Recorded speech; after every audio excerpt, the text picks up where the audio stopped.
We are on Pine Ridge Indian Reservation in South Dakota. It is a community that is primarily made up of the Lakota Sioux people. Now, it's been well documented that there are challenges to living in an area like this, but we're gonna tell the story through a different lens.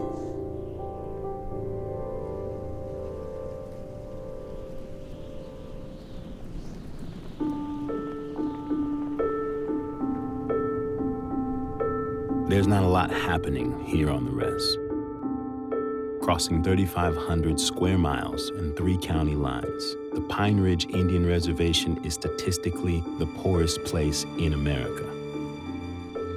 It's the site of the Wounded Knee Massacre, where in 1890, U.S. troops killed nearly 300 men, women, and children of the Lakota tribe. And today, it's home to hundreds of trailer parks without electricity or running water. There isn't a bank or a movie theater in Pine Ridge, but there are basketball courts. Good, move! This is fucking awesome.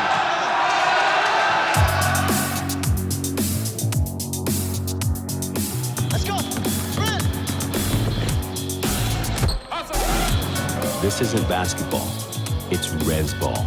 Because the native style of this game is played one way, fast. And it's been that way since the beginning. For decades, Indian tribes everywhere have co-opted basketball into a non-stop run-and-gun game.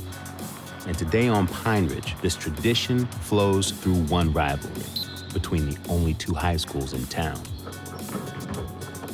In spite of their namesake, the Red Cloud Crusaders wear the blue jersey with pride, and they've got a roster of seniors who've been playing together their entire lives.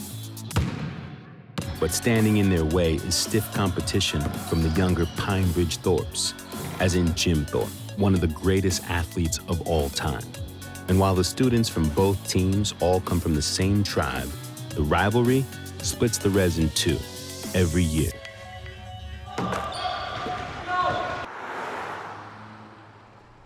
We've been playing together since like 7th grade? Yeah, 7th grade.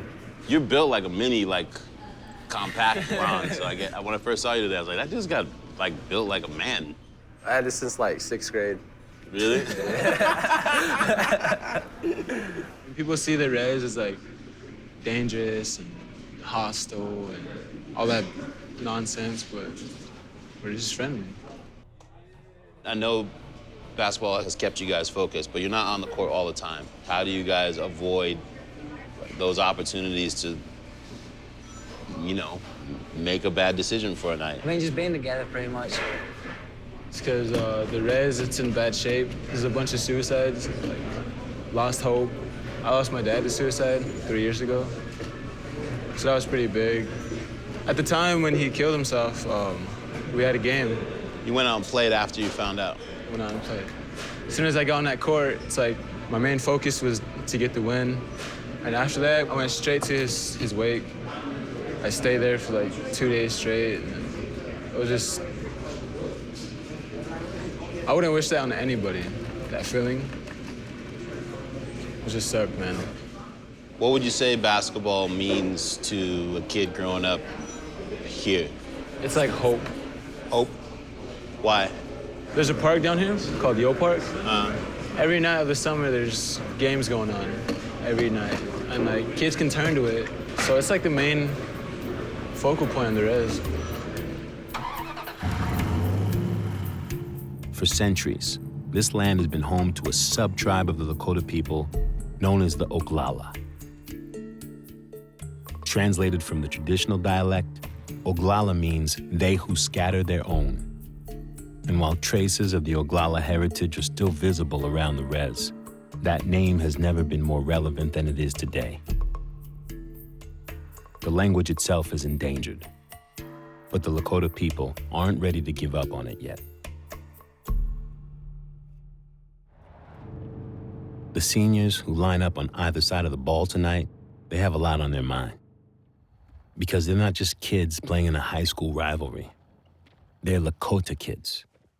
And what they do or where they go next that's a choice that affects the entire tribe. It's reality, you know. I can't hold on for forever. I wish I could, but I can't.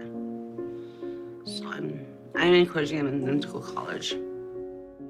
This is your last year of you guys living this life that you've always lived together. How do you see life after basketball at Red Cloud? I plan on going to college for 2 years, get my associate, and go to the military afterwards. So it's pretty intense, kind of scary to think about. He's our hero. Yeah, he's our hero. What's it gonna be like for you when he does get to go off and go to college? I'm gonna cry. I'm sad. But I told him, I said, don't go. You know, just go and make your life out there. Don't stay here. I'm sorry. This makes me get emotional. I'm gonna go and make some of your life out there. Go do something. So don't stay here like everybody else and become a big old alcoholic and be white clay. Go meet some out there and make a family, not come see you, you know? I want to go, but he has to go. I told him to go. So I'm happy he's going, you know? Seeing my uncles and the people around here, like what they go through when they don't take like the right choices. Like I don't want to have that. Like I want to be somewhere off the res. I want my own family. And just seeing the struggles within the res, within my family, like I want to be different. Like I want to single myself out and be different and help them at the same time.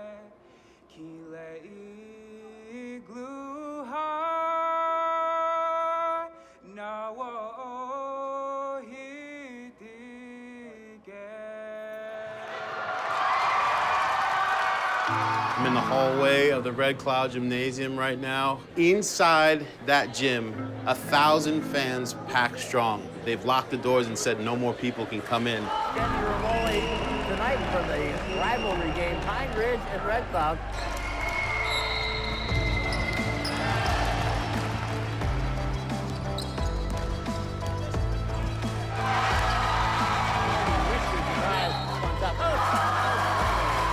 Drives the baseline, puts up, gets his own rebound, and puts back. The one thing that stands out to me about this style of basketball that they call Rezball is that they don't need a shot clock, basically. They get 35 seconds. I haven't seen the clock run off more than 5 to 8 seconds per possession. Back and forth, back and forth, back and forth. Even the refs are getting worn out. This year's matchup between Red Cloud and Pine Ridge was an old-fashioned blowout. It was the kind of game that almost no sports fan would care about. But the Oglala Lakota tribe on Pine Ridge Indian Reservation, they cared. Around here, high school hoops means something, because the kids playing it are now the tip of the spear for another fight. You talked earlier about basketball being hope. What are your hope for this place, for your home? It's kind of like a really big part of us. We're like a sovereign nation, you know. We stick together as a people. We gotta keep our traditions alive and our culture, and we gotta learn so we can keep teaching the younger generations, and then we can just keep building each other back up. 7 generations. That's how long Lakota elders say it took for their culture to come to the brink of extinction. But the conversation here is not about the past. It's about the future. About the 7 generations it'll take to get it back.